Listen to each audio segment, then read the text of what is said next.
என்ன ஆச்சு? இவங்க எங்க வந்தான்? எனக்கு மட்டும் எப்படி தெரியும்? நானும் உங்க கூட தானே வந்தேன். யார்கிட்டயாவது விசாரிப்போம். சார் ஒரு நிமிஷம். என்ன சொல்லுங்க சார். ஒன்றும் இல்லை, இப்போ மனோன்னு ஒருத்தர் வந்துட்டு போனார்ல ஆஃபீஸில். ஆமாம் சார். அவர் என்ன மேட்டர் வந்தார்? ஃபைனான்ஸ் கம்பெனிக்கு எதுக்கு சார் வருவாங்க? ஃபைனான்ஸ் விஷயமா தான். பெட்ரோல் பங்க் வாங்குறாரா, லோன் கேட்க வந்திருக்காரு. ஓ சரி. சார் லோன் கொடுத்துட்டீங்களா? இல்லை மேடம், அது எனக்கு தெரியாது. எங்கள் பாஸை பார்த்துருக்காரு, அவர் என்ன சொன்னாருன்னு தெரியல. ஆமாம், நீங்கள்? இது நாங்களும் அதான் லோன் விஷயமா தான் வந்திருக்கோம். நம்ம ஆதி இருக்கிறாருல்ல, அவர் தான் எங்களை அமிச்சாரு. ஓ அவங்களா நீங்கள் வந்தால் பாஸ் உங்களை உள்ள அனுப்ப சொன்னார். நீங்கள் உள்ளே போங்க சார். சரி சரி போய் பாருங்க சார். பத்தி ஆர்த்தி, நமக்கு முன்னாடியே உங்க அண்ணன் வந்து முட்டி மோதின்னு போயிருக்கிறான். என்ன அவனுக்கு லோன் கிடைச்சதா கிடைக்கலையான்னு தெரியலையே. கடவுளே, அவனுக்கு லோன் கிடைச்சிருக்க கூடாது. சரி போ, உள்ள போய் என்னன்னு கேட்கலாம். போ, நம்ம வேலையை பார்ப்போம். Excuse me sir. எஸ், உள்ள வாங்க. நீங்க ஆதியோட சிஸ்டர் ஆர்த்தி தானே? ஆமா சார். உட்காருங்க. Thank you sir. நீங்க எவ்வளவு அமௌண்ட் கேட்டிருந்தீங்க? 50 லட்சம் தானே? ஆமா சார். அமௌண்ட் ரெடியா இருக்கு. இந்த டாக்குமெண்ட்ல கையெழுத்து போடுங்க. என்ன சார் ஒண்ணுமே இதுல? ஆதி உங்கள்கிட்ட எதுவுமே சொல்லலையா? ஆதி சொன்னாரு. நீங்க வேற சும்மா இருங்க சார். பென். தேங்க்யூ. அவ்வளவுதானே சார்? அவ்வளவுதான்.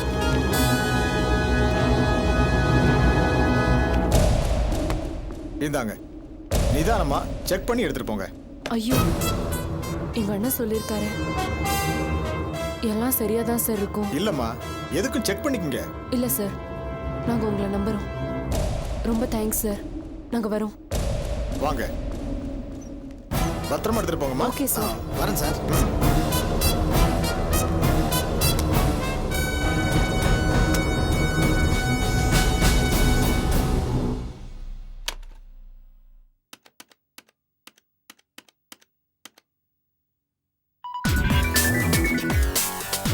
Hello, Aadhi here. சார், நான் சிவஞானம் பேசுறேன். நீங்க சொன்ன மாதிரியே வெத்து பேப்பர்ல கையெழுத்து வாங்கிட்டேன் சார். Good, very good. பத்திரமா வைங்க. தேவைப்படும் போது நான் வாங்கிக்கிறேன். அவங்க வேற ஏதாவது கேட்டாங்களா? இல்ல சார், பணத்தை பார்த்த உடனே அவங்களுக்கு சந்தோஷத்துல வார்த்தையே வரல சார். ரொம்ப நல்லதா போச்சு. நான் உங்களுக்கு அப்புறம் ஃபோன் பண்றேன். வேற எதுவும் இல்லையே? ஒன்றும் இல்லை சார், பணத்தை வாங்கிட்டு போயிட்டாங்கன்னு சொல்றதுக்கு தான் ஃபோன் பண்ணேன். சரி, தேங்க்யூ வெரி மச்.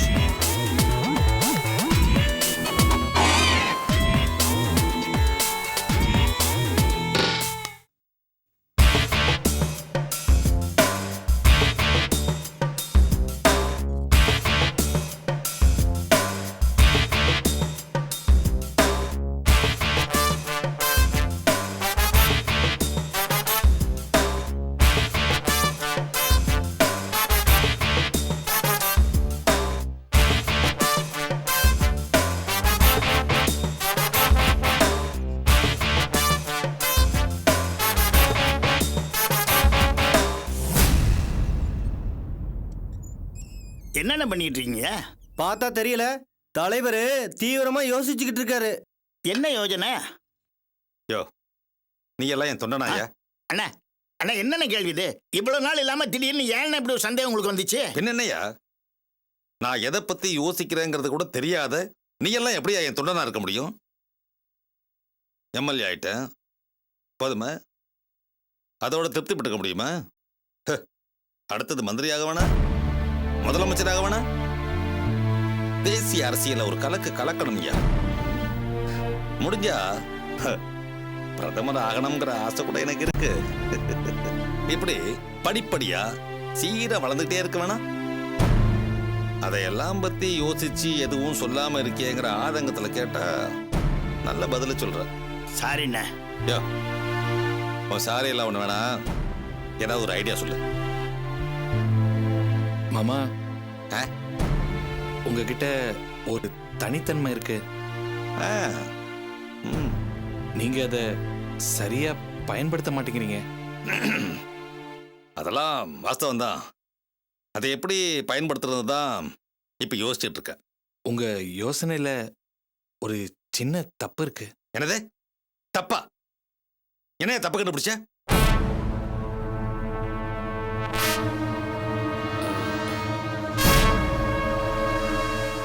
தப்பா எடுத்துக்காதீங்க. உங்களுக்கு எல்லாம் தெரியும். இருந்தாலும் ஒரு சின்ன விஷயத்தை கவனிக்க தவறிட்டீங்க. பெரிய பெரிய அறிவாளிங்கெல்லாம் சின்ன சின்ன தப்பெல்லாம் பண்ணுவாங்க. விஞ்ஞானி ஐன்ஸ்டீன் இருக்காரு. ஆமா இருக்காரு. இல்ல மாமா, இப்ப அவரு இறந்துட்டாரு. தெரியும், அவர் இறந்துட்டாரு. ஆனாலும் அவர் தான் கண்டுபிடிச்சதன் மூலமா மக்கள் கிட்ட இன்னும் வாழ்ந்துட்டு இருக்காருன்னு சொல்ல வந்தேன். ஏயா தங்கராஜ், அவர் என்ன கண்டுபிடிச்சாரு? அது இப்ப முக்கியம் இல்ல மாமா. அந்த விஞ்ஞானி ஒரு முட்டாள்தனம் பண்ணாரு. தான் வளர்த்த 2 பூனைகளுக்கும் தங்க கூண்டு மாதிரி ஒண்ணு செஞ்சாரு. அதுக்கு 2 வாசல் வச்சாரு. பெரிய பூனை போறதுக்கு ஒரு பெரிய வாசலும், சின்ன பூனை போறதுக்கு ஒரு சின்ன வாசலும் வச்சாரு. கரெக்ட் தானயா மாமா? பெரிய வாசல் வழியாவே சின்ன பூனையும் போக முடியுமே, அப்புறம் எதுக்கு 2 வாசல்? ஆமல்ல, நான் அப்பவே யோசனை பண்ண தங்கராசு. பாத்தீங்களா, இந்த சின்ன விஷயம் உங்களுக்கும் தெரியல. அப்ப நீங்களும் பெரிய அறிவாளி தான். அதெல்லாம் சரிதான். இப்ப எதுக்காக அது பூனை கதையை சொன்ன? ஐன்ஸ்டீன் மாதிரி அறிவாளியான நீங்க அவர் பண்ண மாதிரியே சின்ன தப்பு பண்றீங்கன்னு சொல்ல வந்தேன். மாமா, அரசியல்ல படிப்படியா முன்னேறணும்னு நீங்க நினைக்கலாமா? ஏப்பா தம்பி, தலைவர் முன்னேறது உனக்கு பிடிக்கலையா? மாமா உங்களை திட்டுறது சரிதான். நீங்க எதையுமே சரியா புரிஞ்சுக்க மாட்டேங்கிறீங்க. முன்னேற நினைக்கிறது தப்பு இல்ல, படிப்படியா முன்னேறணும்னு நினைக்கிறது தான் தப்பு. அப்போ நேரடியாவே பிரதமர் பதவிக்கு போட்டிடலான்னு சொல்றியா? எனக்கு இது ஹிந்தி வேற தெரியாதியா, அது வேற பெரிய பிரச்சனை. மாமா, மொழியெல்லாம் ஒரு பிரச்சனையே இல்ல மாமா. உங்களுக்கு ஜார்ஜ் புஷ் தெரியுமா? தெரியும். அப்ப அவர் வேணாம். ஆபிரகாம் லிங்கன் தெரியுமா? அவரும் அமெரிக்காவோட அதிபரா இருந்தவர் தானே? ஆமா. அதை தாண்டி வேற ஏதாவது உங்களுக்கு தெரியுமா? தெரியாது. அப்ப சொல்றேன் கேட்டுக்கோங்க. அவர் ஆரம்பத்துல செருப்பு தைக்கிற தொழிலாளியா இருந்தாரு. மாமா, கொஞ்சம் தண்ணி வேணும். குடிக்க தண்ணி வேணும். குடிக்க வாங்கண்ணே. எதுக்கு? அட வாங்கண்ணா, வாங்க. என்னைய நீ வேற அடிக்கடி வா வான்னு. யோ என்னையா? அண்ணா வரும்போது ஒண்ணும் தெரியாத மாதிரி இருந்தான். பேச ஆரம்பிச்சான்னா இன்டர்நேஷனல் லெவலுக்கு அவன் பேசுறான். அண்ணா, உலக அரசியலே கரைச்சி குடிக்கிற அவனுக்கு தண்ணி என்னண்ணே, ஃபாரின் சரக்கே வாங்கி தரல அண்ணா. அண்ணா, அவன் சொன்னானே ஒரு பூனை கதை, முதல்ல அதை ஒரு பேப்பர்ல எழுதி வாங்கிக்கங்க. எதுக்கியா? அண்ணா, அதை வாங்கி அப்படியே பாடம் பண்ணிக்கிட்டு மேடையில் ஏறி பேசினீங்கன்னு வச்சுங்க, சும்மா ஜனங்கள்ட்ட அப்படியே கை தட்டு அள்ளில அண்ணா. உங்க அரசியலுக்கு இவன் தானே சரியான ஆளு. இவனை விட்டுறாதீங்கண்ணே, விட்டுறாதீங்க. இது எனக்கு தெரியாத. என்னன்னது, எந்த ஐடியாவும் கொடுக்கலன்னு சொல்லி வருத்தப்படுறீங்களேன்னு ஒரு ஐடியாவை கொடுத்தா இந்த ஐடியா எனக்கு தெரியாதான்னு சொல்லி சாதாரணமாக கேட்குறீங்க. இதுக்குதான் நான் எதுவுமே சொல்றதில்ல, கம்முன்னு இருந்துடுறது. நீ கொடுக்குற ஐடியாவுக்கு இது எவ்வளவு பரவாயில்ல. எது எவ்வளவு பரவாயில்ல? கம்முன்னு இருக்கிறது. போங்கண்ணே, போங்கண்ணே. போனா இன்னும் ஏதாவது நிறைய ஐடியா கொடுப்பாங்க. வா போய் போங்க போங்க போங்க. I want this on the front page. இன்னும் கொஞ்சம் நல்லா போல்டா இருக்கணும். Okay sir. சார் 4th பேஜுக்கு ஒரு ஆர்டிகல் தரேன்னு சொன்னீங்களே சார்? யா, அது இன்னும் கொஞ்சம் கரெக்ஷன்ஸ் பண்ணணும். பண்ணிட்டு நான். சரி சார், ஓகே சார், வரேன் சார். செக். தோழர் கார்த்திக், செய்தியை கேள்விப்பட்டீர்களா? என்ன தோழர், வரும்போது இவ்வளவு கோபமா வரீங்க? உட்காருங்க. நீங்கள் செய்தியை கேள்விப்பட்டால் என் கோபம் உங்களையும் பற்றிக் கொள்ளும். And what is it? தோழர் கார்த்திக், ஆனந்திக்கு நடந்தது விபத்தே அல்ல, கொலை முயற்சிதான் என்று நாம் தான் உறக்க சொல்லிக் கொண்டிருக்கிறோம். ஆனால் நீதிமன்றத்தில் ஆனந்திக்கு நடந்தது விபத்து தான் என்றும், அந்த ஓட்டுநருக்கு ஒரு சிறிய அபராத தொகையுடன் 3 மாத சிறை தண்டனை என்றும் தீர்ப்பளித்திருக்கிறார்கள். இது என்ன நியாயம்? I don't believe this. என்ன தோழர், எப்படி இது? ஆம், காவல்துறை அந்த வழக்கை அந்த அளவிற்கு பலவீனமாக பதிவு செய்திருக்கிறது. பணபலம் ஜெயித்திருக்கிறது. அதுவும் இந்த செய்தியை பத்திரிகையில் ஒரு ஓரத்தில் கண்ணுக்கு புலப்படாதவாறு சிறியதாக வெளியிட்டிருக்கிறார்கள். இதோ பாருங்கள்.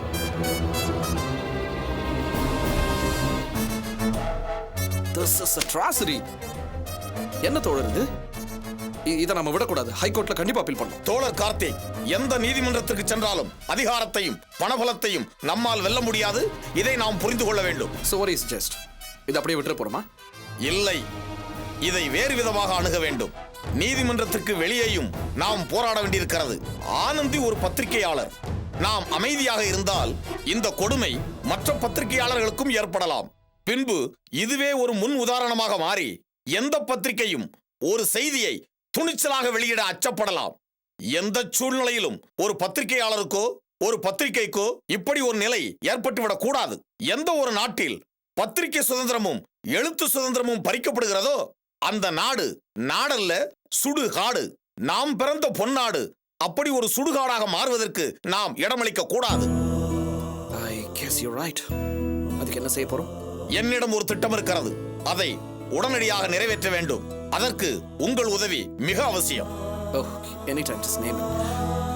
ஆனந்தி இந்த நிலைமைக்கு ஆளாக்குனவங்களுக்கு சரியான தண்டனையை வாங்கி தராம நான் சத்தியமா விட மாட்டேன். ரைட்? சொல்லுங்க. How can I be of help? என்னுடைய திட்டம் வெற்றியடைந்தால் நிச்சயமாக அது நடக்கும். தோழர் கார்த்திக், நீங்கள் ஒரு பத்திரிகையாளர் சந்திப்புக்கு ஏற்பாடு செய்ய வேண்டும். அதிலே அத்தனை பத்திரிகையாளர்களும் கண்டிப்பாக கலந்து கொள்ள வேண்டும். அது உங்களால் முடியுமா? முடியும். பட் அப்படி என்றால் உடனே ஏற்பாடு செய்யுங்கள். I'm sorry to interrupt, but இது ஏன்னு நான் தெரிஞ்சுக்கலாமா? முதலில் ஏற்பாடு செய்யுங்கள், பிறகு சொல்கிறேன். ஆல்ரைட், கண்டிப்பா பண்ணுறேன் சார். நன்று.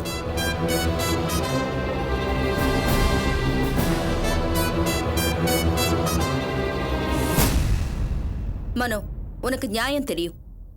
எது சரி எது தப்புன்னு உன்னால யூகிக்க முடியும். அதனாலதான் உன்கிட்ட இத பத்தி பேசுறேன். நீயே சொல்லு, உங்க வீட்டு ஆளுங்க பண்றதுல கொஞ்சமாவது நியாயம் இருக்கா? அம்மா, நியாயத்துக்கும் இவங்க வீட்டு ஆளுங்களுக்கும் எந்த சம்பந்தமும் இல்ல. அவங்க மனசுக்கு எது சரின்னு படுதோ அதை மட்டும்தான் செய்வாங்க. மத்தவங்கள பத்தி அவங்களுக்கு எந்த கவலையும் இல்ல. ஏன் மனோ, உங்க அப்பாவை நீ எப்ப பார்த்த? மீச முளைச்சு பெரிய மனுஷன் ஆனப்புறம் தானே? நீ மட்டும் இல்ல, உங்க அக்கா அபி, ஆனந்தி, ஆரத்தி இவங்க எல்லாருக்கும் உங்க அப்பாவை எப்ப தெரியும்? உங்களோட எப்பவாவது இருந்திருக்காரா? இல்ல உங்களுக்கு ஏதாவது வாங்கி கொடுத்திருக்காரா? உங்க கூட விளையாடிதான் இருக்காரா? எந்த பண்டிகையாவது உங்களோட எல்லாம் கொண்டாடி இருக்காரா? எதுவுமே இல்லையே. அவரை அப்பாங்கிறதுக்கும் நீங்க பிள்ளைங்கன்னு சொல்றதுக்கும் இப்ப சொன்னதுல ஏதாச்சும் ஒண்ணு நடந்திருக்கா? இல்லையே. ஆனா அவர் இத்தனை வருஷமா எங்க இருந்தாரு? ஏன் வீட்ல இந்த குடும்பத்து தலைவனா, எனக்கு புருஷனா, ஆதிக்கும் மத்த பிள்ளைங்களுக்கும் அப்பாவா இந்த வீட்ல தான் இருந்தாரு. சஷ்யப்த பூர்த்தினா என்ன? 60 வருஷமா வாழ்ந்ததோட அடையாளம் தானே. அவர் யார் கூட வாழ்ந்தாரு? இந்த 30 வருஷமா ஏன் கூட தானே வாழ்ந்தாரு. இன்னைக்கு உங்க அம்மா பக்கத்துல உட்கார வச்சு சஷ்யப்த பூர்த்தி பண்றீங்கன்னா அதுக்கு உங்க மனசு உறுத்த வேண்டாம்? அறிவு வேண்டாம்? அம்மா, அந்த அபிதான் திமிர் பிடிச்சு இதெல்லாம் பண்றானா? உங்க அம்மாவுக்கு புத்தி எங்க போச்சு? மனோ, எங்களால சஷ்யப்த பூர்த்தி பண்ண முடியாதா? அதுக்கான வசதி, அந்தஸ்து இதெல்லாம் உங்க அக்கா விட 100 மடங்கு அதிகமாவே இருக்கு. இருந்தாலும் நாங்க ஏன் பண்ணல? குடும்பத்துக்குள்ள சங்கடம் வரக்கூடாது, குறிப்பா அனு சங்கடப்படக்கூடாதுன்னு தான் இவ்ளோ தூரம் யோசிக்கிறோம். ஆனா அத உங்க வீட்ல யாராவது யோசிச்சாங்களா? ஏதோ போட்டி போடுற மாதிரி எல்லாம் பண்றாங்க. என் பொண்ணு அனு அவ புருஷன் மனோவோட தனி கொடுத்தன போய் கஷ்டப்படுறான்னு கேள்விப்பட்டதும் பதறி போயிட்டேன். ஆதிக்கிட்ட சொன்னேன். அவ இன்னைக்கு வரைக்கும் உங்களுக்கு எவ்வளவு உதவி பண்ணிக்கிட்டு இருக்கான். அத நினைச்சு பாத்தீங்களா? என்ன மனோ, ஏன் ஊம மாதிரி நிக்கிறீங்க? அத்தை சொன்ன பாயிண்ட்ல ஒண்ணுக்காவது நீங்க மறுப்பு சொல்ல முடியுமா? முடியாது. ஏன்னா அத்தை சொன்ன அத்தனையிலுமே 100% நியாயம் இருக்கு, உண்மை இருக்கு. உங்க அக்கா அபியும் உங்க வீட்டு ஆளுங்களும் பண்றது சுத்த அக்கிரமம். மனோ, உங்களுக்கும் அனுக்கும் கஷ்டம் வந்தப்பெல்லாம் ஆதியும் அத்தையும் எவ்வளவு ஹெல்ப் பண்ணாங்க. ஆனா இன்னைக்கு அவங்க வேதனைப்படுற மாதிரி உங்க வீட்டுல ஒரு காரியம் நடக்க இருக்கு. நீங்க என்ன செய்ய போறீங்க? நான் என்ன செய்யணும்? என்ன செய்யணுமா? இவ்ளோ சொல்றாங்க, இன்னும் என்ன செய்யணும்னு புரியலையா? அம்மா மனசுல என்ன இருக்குன்னு உங்களுக்கு விளங்கலையா மனோ? ஏன் புருஷன் அந்த கற்பகம் பக்கத்துல உட்கார்ந்து சஷ்யப்த பூர்த்தி கொண்டாடினா அப்புறம் அவர் கூட நான் இத்தனை வருஷம் வாழ்ந்த வாழ்க்கைக்கு என்ன அர்த்தம் இருக்கு? அதை நிறுத்தணும். அதை நீங்க தான் பண்ணணும். ஆமா மனோ, உங்க வீட்டோட ஒரே ஆண் வாரிசு நீங்க தான். உங்க வார்த்தைக்கு அவங்க மரியாதை கொடுத்துதான் ஆகணும். போய் பேசுங்க அவங்க கிட்ட. இந்த நான்சென்ஸ உடனே நிறுத்த சொல்லுங்க. மனோ நீங்க இதுக்கு மேலயும் யோசிக்காதீங்க, போய் பேசுங்க. நீங்க பேசலைன்னா நான் இங்கே இருந்துருவேன், உங்களோட வரமாட்டேன். அனு, என்ன பேசுற நீ? எதுக்காக மனோவை சங்கடப்படுத்துற? அவ என்ன பண்ணுவா? ஒரு பக்கம் நாம, இன்னொரு பக்கம் அவன் அக்கா அம்மா. அவ யார் சைடு பேச முடியும்? அப்படி பேசினாலும் அதை யார் ஏத்துப்பா? சும்மா நிறுத்து சொல்லுன்னு சொன்னா அவனால என்ன பண்ண முடியும்? எதுவும் பண்ண முடியாது அனு. கண்டிப்பா பண்ண முடியும் சார். உடனே போய் பேசி இதை நான் தடுத்து நிறுத்துறேன். அத்தை, நீங்க கவலைப்படாதீங்க. இந்த ஷஷ்டியாப்த பூர்த்தி நடக்காது. அனு வா.